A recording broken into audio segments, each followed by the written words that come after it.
យើងស័ក្តិសមនឹងទទួលបានក្តីស្រឡាញ់ការឲ្យតម្លៃនិងសេចក្តីសុខបើសិនជាអ្វីដែលមិនផ្ដល់នៅសេចក្តីសុខឬក៏មិនផ្ដល់តម្លៃឬក៏ក្តីសុខពិតឲ្យយើងទេខ្ញុំគិតថាយើងគួរតែមានភាពក្លាហាននៅក្នុងការដើរចេញពីរបស់ទាំងអស់នោះឬក៏មនុស្សម្នាក់នោះអញ្ចឹងជំរាបសួរបងប្អូនទាំងអស់គ្នាស្វាគមន៍មកកាន់ podcast ពិចារណា EP ទី54ដែលសប្តាហ៍នេះប្រធានបទរៀងប្លែកបន្តិចតាមពិតទៅជាប្រធានបទមួយដែលខ្ញុំអត់សូវចង់លើកយកមកនិយាយទេប៉ុន្តែលើកនេះគឺត្រូវតែយកមកនិយាយទីមួយដោយសារតែនៅក្នុងខែមិនិនានេះខ្ញុំនឹកឃើញទៅដល់ទិវានារីអន្តរជាតិហើយថ្មីហ្នឹងខ្ញុំបានជួបជាមួយប្អូនស្រីម្នាក់ដែលគាត់ចែករំលែកពីចំណងតំណែងរបស់គាត់ជាមួយនឹងបុរសម្នាក់ធ្វើឲ្យខ្ញុំមានអារម្មណ៍មួយថាខ្ញុំចង់យកបញ្ហាហ្នឹងមកចែកម្លែកទៅកាន់បងប្អូនទាំងអស់គ្នាព្រោះជាទូទៅរឿងចំណងតំណែងរឿងដៃគូរវាងភេទផ្ទុយគ្នាភេទដូចគ្នាអីក៏ដោយខ្ញុំអត់សូវលើកយកមកនិយាយដោយសារគិតថាជារឿងឯកជនរបស់ពួកគាត់យើងអត់អាចដឹងរឿងផ្ទៃក្នុងទាំងអស់បានទេអញ្ចឹងអត់អាចបកស្រាយឬក៏និយាយពីបញ្ហារបស់ពួកគាត់បានណាប៉ុន្តែនៅក្នុងករណីនេះដោយសារតែខ្ញុំមើលឃើញថាវាតាក់ទងជាមួយនឹងរឿងចិត្តសាស្ត្រនៃការគិតដែលពេលខ្លះយើងអត់ដឹងទេថាយើងមានចំណុចខ្សោយឬក៏យើងអាចនឹងចាញ់បោកការគិតរបស់ខ្លួនឯងហើយជាពិសេសគឺក្មេងស្រីហើយខ្ញុំដឹងថាប្រហែលជាមិនមែនមានតែគាត់ទេដែលជួបប្រទះនៅបញ្ហាមួយហ្នឹងមានអ្នកតាមដានជាស្ត្រីវ័យក្មេងផ្សេងទៀតក៏អាចជួបរឿងស្តៀងហ្នឹងដែរអញ្ចឹងថ្ងៃនេះគឺខ្ញុំនឹងចែករំលែកពីរឿងចំណងតំណែងដែលបងប្អូនទាំងអស់គ្នាធ្លាប់ឆ្ងល់ទេថាហេតុអីពេលខ្លះមនុស្សស្រីរៀងចម្លែកបន្តិចថានៅពេលដែលគេអត់ស្មោះត្រង់គេក្បត់ឬក៏គេលួចលាក់អីហើយប៉ុន្តែហេតុអីបានជាយើងនៅតែស្រឡាញ់គេទៀតតែដឹងតាក់ទងអីគេជាមួយនឹងចិត្តសាស្ត្រនៃខួរក្បាលឬក៏ការគិតរបស់យើងអញ្ចឹងមុននឹងនិយាយពីរឿងចិត្តសាស្ត្រការគិតនៅក្នុងខ្លួនរបស់យើងឥឡូវយើងមកស្ដាប់ពីសាច់រឿងរបស់គាត់បន្តិចអញ្ចឹងខ្ញុំជួបគាត់នៅក្នុងកម្មវិធីមួយដែលខ្ញុំទៅចែករំលែកហើយពេលដែលចប់កម្មវិធីក៏គាត់មកជជែកជាមួយខ្ញុំអញ្ចឹងសាច់រឿងរបស់គាត់គឺខ្ញុំស្ដាប់ទៅរៀងភ្ញាក់ហើយវាចូលទៅនឹងអ្វីដែលខ្ញុំធ្លាប់អានតាក់ទងរឿងចិត្តសាស្ត្រគាត់ស្គាល់បុរសម្នាក់ប្រហែលជា3ឆ្នាំអីដែលគាត់តាក់ទងគ្នាហ្នឹងប៉ុន្តែគាត់ចាប់បានថារយៈពេលដែលស្គាល់គ្នាហ្នឹងគឺ3ដងហើយដែលបរិសម្នាក់ហ្នឹងគាត់លួចតាក់ទងជាមួយនឹងអ្នកផ្សេងហើយលើកទី3ហ្នឹងគឺបែរជានៅក្នុងចុងឆ្នាំ2024អញ្ចឹងបរិសម្នាក់ហ្នឹងគាត់សន្យាថាចាប់ពីឆ្នាំ2025ទៅគឺឡើងធ្វើអញ្ចឹងទៀតហើយប៉ុន្តែគាត់ប្រាប់ខ្ញុំថាពីដើមឆ្នាំ2025អីមកហ្នឹងគឺគាត់នៅតែសង្ស័យថាម្នាក់ប្រុសហ្នឹងគាត់នៅតែតាក់ទងជាមួយអ្នកផ្សេងម្នាក់ដែលនៅកន្លែងធ្វើការរបស់គាត់ហើយគេតែងតែទុកឲ្យគាត់ចាំឆាតជួនកាលពេញមួយថ្ងៃឬក៏បាត់ទៅយូរមែនតើបានគេតបឆាតមកវិញហើយគាត់ថាអារម្មណ៍របស់គាត់នៅពេលដែលឃើញគេតបឆាតមកវិញហ្នឹងគឺគាត់សប្បាយចិត្តខ្លាំងមែនតើជំរឿនតិចទៀតខ្ញុំនឹងបញ្យល់ពីចិត្តសាស្ត្រនៅកន្លែងហ្នឹងថាហេតុអីបានជាអញ្ចឹងហេតុហ្នឹងឯងគឺខ្ញុំព្រួយបារម្ភខ្លាំងមែនតើហើយបន្ទាប់មកគាត់តែអញ្ចឹងប៉ុន្តែពេលខ្លះគាត់ឃើញគេឆ្លើយឆាតមកវិញដោយសារតែគាត់ចាំគេយូរដែរអញ្ចឹងគាត់គិតថាគាត់នឹងឲ្យគេចាំវិញគាត់ទុកពេលយូរបន្តិចទៅមុំថាគាត់ឆ្លើយតបទៅវិញអញ្ចឹងពេលខ្លះបរិសម្នាក់ហ្នឹងហៅរឿងវិញទៀតថាមិនបានយូរឆ្លើយឆាតវាទៅជាចុះឡើងគឺខាងស្រីជាអ្នកខុសវិញទៀតអញ្ចឹងថងចំណុចនេះគឺវាស្តៀងទៅនឹងរឿង toxic people ឬក៏ toxic relationship ដែលខ្ញុំបាននិយាយកាលពីសប្តាហ៍មុនណាមានន័យថាពេលខ្លះគាត់ជាអ្នកខុសឯងប៉ុន្តែដល់ពេលចុះឡើងគាត់ទៅជាតម្លាក់កំហុសហ្នឹងមកលើយើងវិញហ្នឹងបងប្អូនអរអញ្ចឹងប្រយ័ត្នប្រយែងខ្លាំងមែនតើអានេះមិនមែនតែរឿងក្នុងចំណងតំណែងជាមួយមនុស្សក៏ដោយពេលខ្លះអ្នកដែលគាត់ធ្វើកំហុសហ្នឹងគឺគាត់ប្រកែខ្លាំងមែនតើនិយាយចុះនិយាយឡើងដាក់សម្ពាធចុះសម្ពាធឡើងវាទៅជាយើងនេះអ្នកធ្វើខុសវិញណាអញ្ចឹងអ្វីដែលគាត់មកជជែកសួរនាំជាមួយខ្ញុំហ្នឹងគឺខ្ញុំមើលទៅគាត់ហាក់បីដូចជាចង់បានការ confirm ពីខ្ញុំថាគាត់គួរតែបន្តចំណងតំណែងហ្នឹងជាមួយបុរសម្នាក់ហ្នឹងទៀតអត់ព្រោះគេប្រាប់គាត់ថាឆ្នាំ2025ហ្នឹងគេកាយខ្លួនអីចឹងទៅសម្រាប់ខ្ញុំជាមួយខ្ញុំចែកម្លែកពីចំណុច1 2 3ដើម្បីបងប្អូនទាំងគ្នាឆ្លោះបញ្ចាំងទៅលើរឿងហ្នឹងថាគួរតែឆ្លើយតបមួយគាត់ថាមិនអញ្ចឹងណា ជាទូទៅអញ្ចឹងបងប្អូនទាំងគ្នានៅពេលដែលយើងមានចំណងតំណងជាភេទផ្ទុយគ្នាឬក៏ភេទដូចគ្នាអីក៏ដោយប៉ុន្តែនៅក្នុងន័យស្នេហាជួនកាលបើសិនជាចំណងតំណនោះវាស្មើទៅរហូតហ្មងពេលខ្លះយើងមានអារម្មណ៍ធុញហើយអត់ចម្លែកទេដែលបងប្អូនទាំងនេះប្រហែលជាធ្លាប់ឃើញមានករណីគេបង្ហោះនៅក្នុងបណ្ដាញសង្គមឬក៏យើងធ្លាប់ស្គាល់អ្នកនៅជុំវិញខ្លួនយើងឆ្ងល់គាត់ហ្មងថាជុំអាគេធ្វើបាបគេកុហកគេបោកគេអត់ស្មោះត្រង់ហើយប៉ុន្តែហេតុអីបានជាយើងនៅតែស្រឡាញ់គេទៀតអញ្ចឹងអាហ្នឹងវាតកតងជាមួយនឹងរឿងអរម៉ូនដូផាមីនដែលយើងធ្លាប់ជជែកគ្នាតាំងពី EP ណាមកខ្ញុំអាសានិយាយច្រើនអញ្ចឹងបងប្អូនទាំងនេះបើសិនជាចំណងតំណងវាទៅស្មើរហូតស្រឡាញ់គ្នាធម្មតា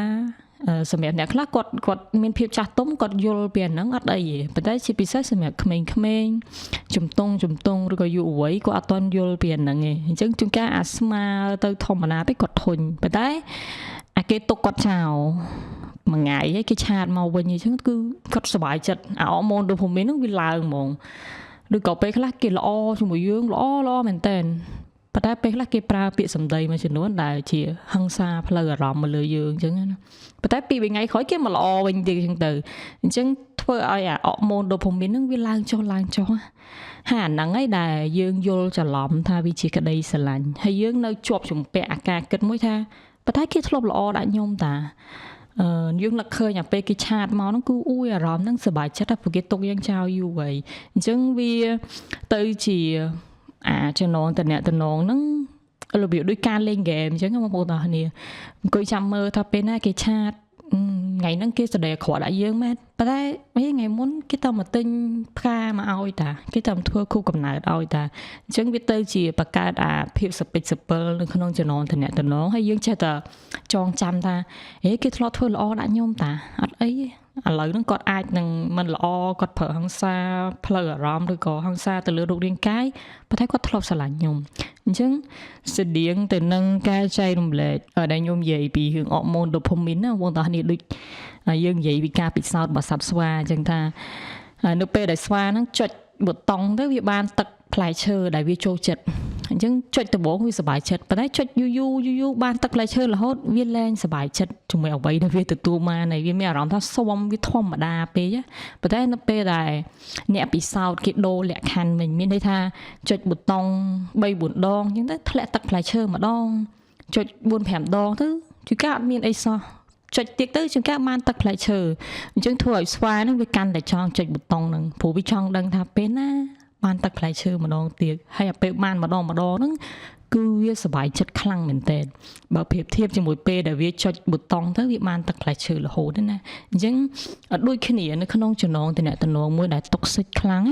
គឺម្ដងគេល្អម្ដងគេអាក្រក់ម្ដងគេស្រឡាញ់យើងម្ដងគេទុកយើងចោលម្ដងគេឆាតជាមួយយើងប៉ុន្តែពេលខ្លះស្ងាត់ទៅបាត់មួយអាទិត្យជួនកាលមិនគេត្រឡប់មកវិញហ្នឹងវាស្តៀងនឹងអ្វីដែលខ្ញុំចែកម្លែកមិញធ្វើឲ្យយើងមានអារម្មណ៍ថាអាការទន្ទឹងរង់ចាំអាការរំពឹងថាតើគេនឹងឆាតមកពេលណាតិចទៀតគេនឹងមកធ្វើល្អដាក់ខ្ញុំវិញហ្នឹងវាទៅជាធ្វើឲ្យយើងមានអាភាពរំជើបរំជួលឬក៏អរម៉ូនដូផាមីនហ្នឹងវាចេញមកម្ដងវាច្រើនអញ្ចឹងយើងសប្បាយចិត្តហើយយើងចេះតែជាប់ជំពាក់មកហ្នឹងថាអត់អីតិចទៀតគេត្រឡប់មកល្អមួយយើងវិញអីចឹងទៅអញ្ចឹងអាហ្នឹងហើយជាហេតុផលមួយដែលសំខាន់ដែលពេលខ្លះខ្ញុំសង្កេតមើលទឹកមុខគាត់ណានៅពេលដែលគាត់ជជែកជាមួយខ្ញុំហ្នឹងគឺគាត់ថានៅពេលដែលគេឆាតមកហ្នឹងគឺគាត់រំភើបគាត់សប្បាយចិត្តខ្លាំងមែនទែនខ្ញុំនឹកឃើញទៅដល់ការពិសោធន៍នឹកឃើញទៅដល់រឿងអរម៉ូនដូផាមីនហ្នឹងហើយអាហ្នឹងគឺដូចយើងធ្លាប់និយាយសូម្បីតែអ្នកលេងល្បែងស៊ីសងអីក៏ដោយបងប្អូនទាំងគ្នាបើលេងឈ្នះរហូតលេងចាញ់រហូតគឺគេឈប់លេងហើយប៉ុន្តែអាលេងម្ដងឈ្នះម្ដងចាញ់ប៊ីត្រូវចាក់លេខហ្នឹងខុសតែមិនតិចទៀតត្រូវអញ្ចឹងហើយគឺវាបង្កើតក្តីរំពឹងហើយធ្វើឲ្យយើងញៀនមែនតើហើយធ្វើឲ្យយើងរំជើបរំជួលយើងសប្បាយចិត្តយើងចង់បានអាហ្នឹងអញ្ចឹងនេះជាចំណុចទី1ដែលខ្ញុំចង់ឲ្យបងប្អូនទាំងគ្នាដឹងចំណុចទី2គឺវាតកតងជាមួយនឹងអគតិនៃការគិតឬក៏ជាទូទៅខួរក្បាលរបស់យើងធ្វើការសម្រេចចិត្តដោយលំអៀងឬក៏ពេលខ្លះអត់ត្រូវទេអាហ្នឹងភាសាចិត្តវិទ្យាគេឲ្យឈ្មោះថា cognitive dissonance ខ្ញុំឧទាហរណ៍សាមញ្ញមួយថានៅពេលដែលយើង ជាពិសេសសម្រាប់មនុស្សស្រីគាត់ដូចបងអូនស្រីដែលគាត់មកនិយាយមួយខ្ញុំអញ្ចឹងគាត់ស្មោះត្រង់គាត់ផ្ដល់ក្តីស្រឡាញ់គេទៅកាន់គេអញ្ចឹងណាអញ្ចឹងអ្វីដែលយើងគិតហ្នឹងគឺយើងគិតថាគេនឹងផ្ដល់នៅសេចក្តីស្រឡាញ់ឬក៏ភាពស្មោះត្រង់មកឲ្យយើងវិញក៏ប៉ុន្តែអ្វីដែលយើងគិតនៅក្នុងចិត្តនៅក្នុងការគិតរបស់យើងជាមួយនឹងការពិតដែលយើងជួបប្រទះវាអត់ដូចគ្នាអញ្ចឹងមានន័យថាពីរហ្នឹងវាខ្វែងគ្នាបាត់ហើយយើងគិតថាគេនឹងផ្ដល់ក្តីស្រឡាញ់គេនឹងផ្ដល់នូវភាពស្មោះត្រង់ការគោរពឲ្យតម្លៃមកកាន់យើងអាហ្នឹងជាអ្វីដែលយើងគិតណាប៉ុន្តែការពិតជាក់ស្ដែងគេអត់អញ្ចឹងទេគេទុកយើងចោលគេអត់ស្មោះត្រង់គេអត់សូវចាប់អារម្មណ៍ជាមួយយើងណាអញ្ចឹងឃើញថាពីរហ្នឹងវាខ្វែងគ្នាអាហ្នឹងនៅក្នុងចិត្តសាស្ត្រយើងប្រើពាក្យថា cognitive dissonance អញ្ចឹងទៅពេលដែលពីរហ្នឹងខ្វែងគ្នាគឺខាងក្នុងខ្លួនរបស់យើងជំរឿជ្រៅនៅក្នុងចិត្តរបស់យើងគឺយើងមានភាពឈឺចាប់ព្រោះមានអារម្មណ៍ថាខ្លួនឯងអត់តម្លៃអញ្ចឹងដើម្បីការពារកុំឲ្យខ្លួនឯងឈឺចាប់ហ្នឹងគឺយើងប្រឹងកុហកខ្លួនឯងឬក៏ប្រឹងបោកខ្លួនឯងឬក៏ប្រឹងធ្វើម៉េចឲ្យខ្លួនឯងត្រូវតែមានតម្លៃវិញដោយការដែលយើងគិតថាគេបានសន្យាឲ្យថាឆ្នាំ2025ហ្នឹងគាត់នឹងស្មោះជាមួយខ្ញុំអញ្ចឹងយើងព្យាយាមកុហកខ្លួនឯងទាំងដែលយើងសង្កេតមើលទៅលើអាកប្បកិរិយារបស់គាត់នាពេលបច្ចុប្បន្នហ្នឹងមើលទៅដូចជាមិនទៅតាមអ្វីដែលគាត់សន្យាប៉ុន្តែយើងអត់ហ៊ានទទួលយកអាការពិតហ្នឹងបងប្អូនអាហ្នឹងគឺជំរឿចិត្តនៅខាងក្នុងរបស់យើងគឺយើងឈឺចាប់ប៉ុន្តែយើងចង់ការពារខ្លួនឯងពីភាពឈឺចាប់ហ្នឹងយើងចេះតែព្យាយាមបន្តឧទាហរណ៍សាមញ្ញថាពេលខ្លះយើងសុខចិត្តទៅសួរមិត្តភ័ក្ដិយើងរឿងហ្នឹងដៃគូខ្ញុំចេះប៉ុន្តែគាត់សន្យាថា2025គាត់នឹងលែងធ្វើអញ្ចឹងដាក់ខ្ញុំទៀតហើយជួនកាលយើងទៅសួរពួកម៉ាក់យើងពួកម៉ាក់គ្នាអត់ហ៊ាននិយាយត្រង់ដែរនិយាយថាអីទេទៅបើគាត់ថាអញ្ចឹងហីប្រហែលគាត់នឹងកែប្រែអញ្ចឹងទៅអញ្ចឹងយើងព្យាយាមត្រូវការ confirm ការបញ្ជាក់ម្ដងទៀតពីនរណាម្នាក់ថាអត់អីទេអាចបន្តរងចាំទៀតបានអញ្ចឹងណាប៉ុន្តែអានេះគឺយើងកំពុងតែចាញ់បោកការគិតរបស់ខ្លួនឯងបងប្អូនអរគ្នាចាំមើលថ្ងៃណាមួយយើងនឹងចែករំលែកពីអាភាពលំអៀងឬក៏ការគិតការសម្រេចចិត្តរបស់យើងគឺពេលខ្លះវាមានចំណុចខ្វះខាតអាហ្នឹងគឺនៅក្នុងចិត្តសាស្ត្រមានរឿងច្រើនមែនតើដែលខ្ញុំអាចលើកឧទាហរណ៍ចែកម្លែកទៅកាន់បងប្អូនអរគ្នាបានតែនេះខ្ញុំលើកយករឿងមួយមានន័យថាអ្វីដែលយើងគិតអ្វីដែលយើងជឿវាខ្វែងគ្នាជាមួយនឹងការពិតដែលយើងមើលឃើញអញ្ចឹងយើងនៅតែប្រកាន់គោលជំហរអ្វីដែលយើងជឿយើងគិតថាថ្ងៃណាមួយគេនឹងឲ្យតម្លៃថ្ងៃណាមួយគេនឹងស្មោះត្រង់ជាមួយខ្ញុំដោយដែលខ្ញុំស្មោះត្រង់ជាមួយគេប៉ុន្តែជាក់ស្ដែងវាអត់អញ្ចឹងទេបងប្អូនទាំងអស់គ្នាអញ្ចឹងយើងមានភាពចង់ឈ្នះមួយនៅខាងក្នុងណែអាហ្នឹងជំរឿជ្រៅឡើងមែនតើប្រហែលជាអង្គុយចុះត្រឡប់មកឆ្លុះបញ្ចាំងត្រូវរិះពិចារណាពីខ្លួនឯងទៅអាចនឹងឃើញថានៅក្នុងចំណងតំណែងហ្នឹងយើងមានភាពចង់ឈ្នះថាគេនឹងត្រឡប់មកស្រឡាញ់ត្រឡប់មកឲ្យតម្លៃត្រឡប់មកផ្ដល់ភាពស្មោះត្រង់ដោយដែលខ្ញុំបានផ្ដល់ទៅឲ្យគេយើងនៅមានអាហ្នឹងនៅក្នុងខ្លួនណាបងប្អូនទាំងអស់គ្នាចំណុចសំខាន់មួយទៀតតកតងជាមួយនឹងចិត្តសាស្ត្រដែរដែលខ្ញុំធ្លាប់ចែកម្លែកពីអានឹងដូចគ្នាគឺ sunk cost fallacy អ្នកនរគ្នាអាហ្នឹងក៏ជាការគិតមួយដែលលំអៀងឬក៏មានថាយើងគិតអត់ត្រូវឧទាហរណ៍ថានៅពេលដែលយើងមានចំណងតំណែងជាមួយគាត់រយៈពេល3ឆ្នាំអញ្ចឹងយើងមានអារម្មណ៍ថាស្ដាយខំឲ្យពេលទៅ3ឆ្នាំហើយធ្វើម៉េចឲ្យវាសមតម្លៃនៃការលះបង់រយៈពេល3ឆ្នាំហ្នឹងត្រូវតែយកមនុស្សម្នាក់ហ្នឹងឲ្យបានណាប៉ុន្តែទាំងតែគេលែងល្អគេអត់ស្មោះត្រង់ឬក៏គេធ្វើអ្វីដែលធ្វើឲ្យយើងឈឺចាប់ហើយប៉ុន្តែយើងមានអារម្មណ៍ថាអើយស្ដាយអាពេល3ឆ្នាំដែលឲ្យទៅអញ្ចឹងធ្វើម៉េចឲ្យវាសមតម្លៃមកមិញស្តៀងដែលខ្ញុំធ្លាប់លើកឧទាហរណ៍កន្លងមកអញ្ចឹងថាទៅញ៉ាំអាហារ buffet $15ប៉ុន្តែថ្ងៃនេះអត់សូវស្រួលខ្លួនទេញ៉ាំអត់សូវចូលប៉ុន្តែមានអារម្មណ៍ថាឲ្យគេអស់$5អញ្ចឹងញ៉ាំចូលមិនក៏ប្រឹងញ៉ាំដែរធ្វើម៉េចឲ្យសមទៅនឹងតម្លៃដែលយើងបានចំណាយទៅក៏ប៉ុន្តែពេលខ្លះវាទៅជាធ្វើឲ្យយើងខាតបង់វិញមានន័យថាធ្វើឲ្យយើងញ៉ាំច្រើនទៅធាត់ឬក៏ទៅដល់ផ្ទះវិញក៏អួតអត់ស្រួលខ្លួនអីទៅដោយសារតែយើងស្ដាយអា$15ហ្នឹងអញ្ចឹងនៅក្នុងចំណងទៅដល់ហ្នឹងដូចគ្នាមានន័យថានៅពេលដែលយើងចេះតែស្ដាយពេលវេលា3ឆ្នាំនៃកន្លងផុតទៅហើយយើងចេះតែប្រឹងដាក់ បន្តទៅទៀតអញ្ចឹងយូរទៅអាចចំនួនពេលវេលាហ្នឹងវាកាន់តែកើនឡើងហើយយើងមានអារម្មណ៍ថាចេះតែស្ដាយហើយចេះតែនៅបន្តរស់នៅជាមួយគ្នាតាំងដែលវាអត់មានសេចក្តីសុខឬក៏យើងអត់ទទួលបានការគោរពការឲ្យតម្លៃឬក៏ភាពស្មោះត្រង់ពីមនុស្សម្នាក់ហ្នឹងណាអញ្ចឹងអានេះគឺជាការគិតមួយដែលពេលខ្លះយើងចាញ់បោកខ្លួនឯងបងប្អូនទាំងគ្នាអញ្ចឹង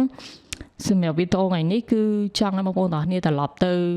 ឆ្លុះបញ្ចាំងឡើងវិញជាពិសេសគឺខ្ញុំគិតថាសម្រាប់ក្មេងស្រីដែលគាត់អាយុ